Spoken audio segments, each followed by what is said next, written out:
The CYENS Weekly, an industry pundit podcast about the tech and innovation of the 21st century.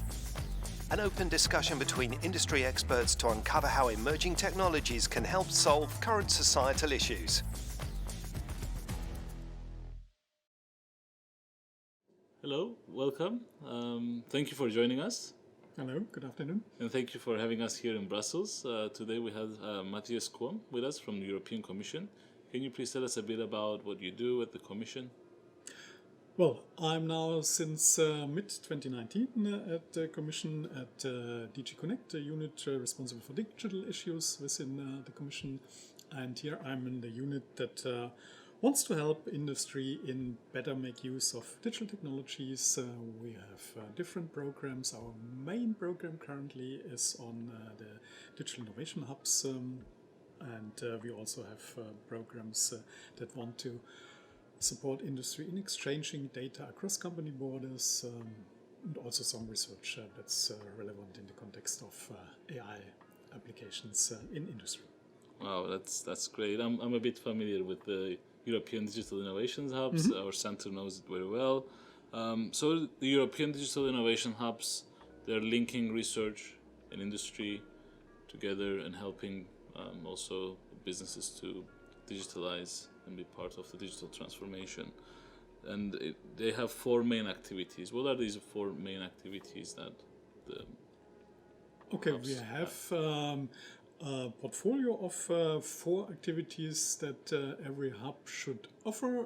It depends a bit on the specific hub, what they do in detail, but all in all they will have four different services. One is training and skills services, easy to get first impressions of digital technologies with seminars, webinars that give introduction, for example, application of HPC technologies in simulation or whatever, or even simpler things. And the second aspect is then test before invest.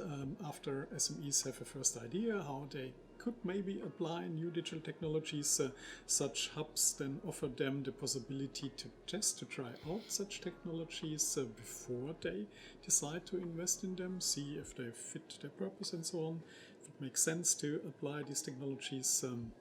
Then, if they have maybe already taken a decision, then the hubs shall also help them to find investment, which can be a funding program, but it can also be a bank loan, and the EDIH then helps the SME to hopefully convince the bank that the loan is good invested.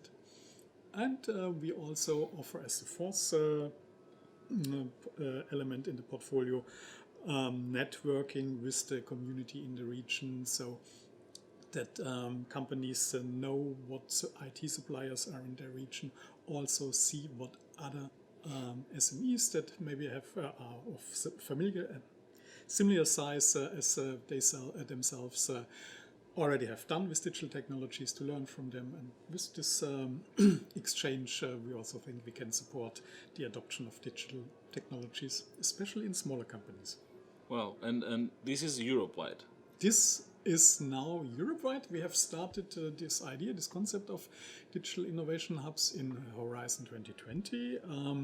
There, the main principle of this funding program was excellence, so it was a bit difficult to really spread this idea of digital innovation hubs across Europe, because we only selected a few hubs in some regions and couldn't cover all of Europe. But now we have the new Digital Europe program, which is a capacity building program.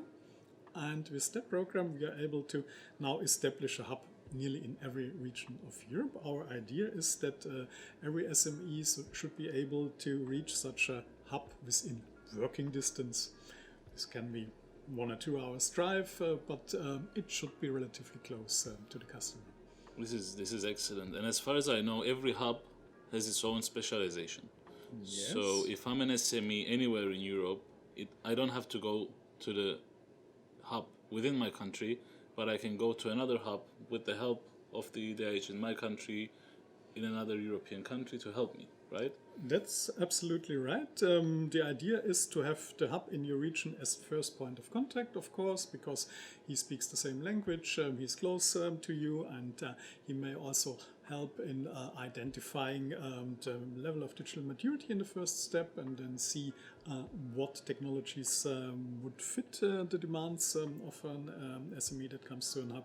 And then if the hub itself hasn't the ability to give the advice on a specific technology, then the hub looks in the network, which other hub in Europe has this special knowledge that is needed. And with that, we think we will be able to give support in the so many facets that digitization has, because one hub can't offer all the knowledge that's necessary to decide what digitization strategy is best for an SME from different sectors, from different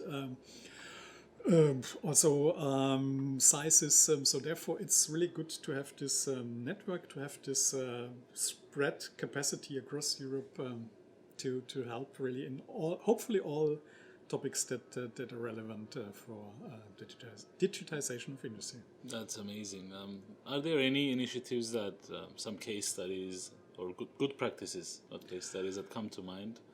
Yes, as we have already started with Horizon 2020, we have some examples of such digital innovation hubs where one hub brought different organizations together. For example, if I take here Estonia, we had a culinary food manufacturing company, and they need help in their intra-logistic process, and then a technology provider together with a system integrator from the same region developed an improved intra-logistics process with robots. So these autonomous ground vehicles that did some of the intralogistics process, and this led to a 10% reduction of defects, a 10% increase in the speed of transport, and in the end the result was a 20% decrease in labor cost, which doesn't mean to decrease the number of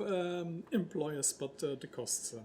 They are now able to offer more services in this, and this was technology support that really helped that SME in a way it couldn't have developed without the help of such a hub. Another example is solar production.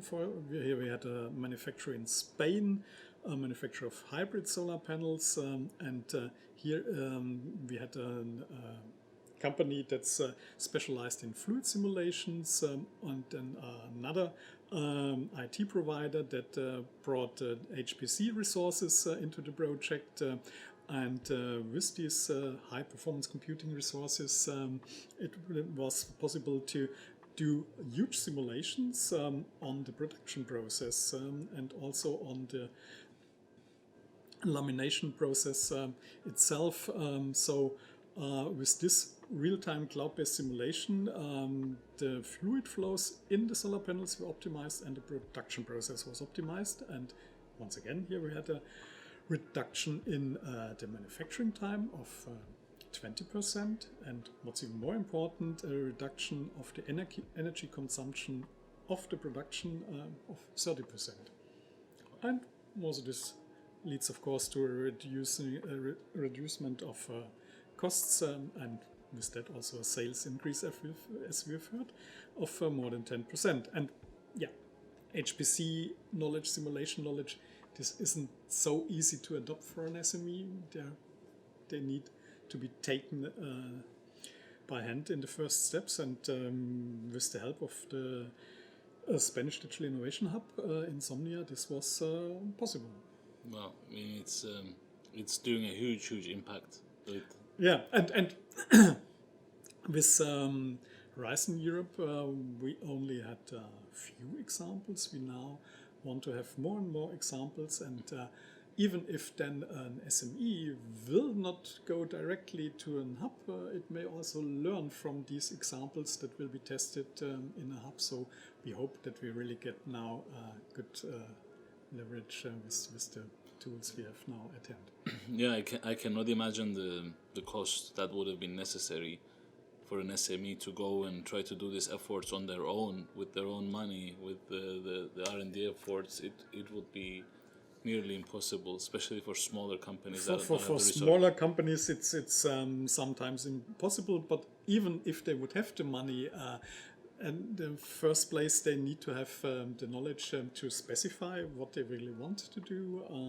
Then also, they are maybe not so sure if the results will be as expected. What I've described now is tremendous improvement, but do they know it already in the beginning? So they need advice, help, and not only the money is relevant, but this guidance is, I think, very important. Wow. And just to clarify it, and also summarize at the end, it's as an SME or a company, somebody coming from the industry, they can request this for a product, but also for processes, as far as I understood. Yes, both for products and processes, that's true. We have even more examples for processes, but also for products.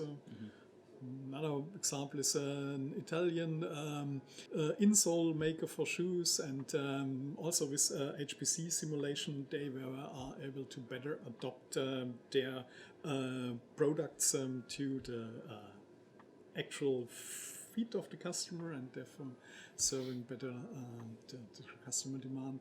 So both processes and products themselves. Wow. So for people to join this, only thing they have to do, they need to go and find the hub.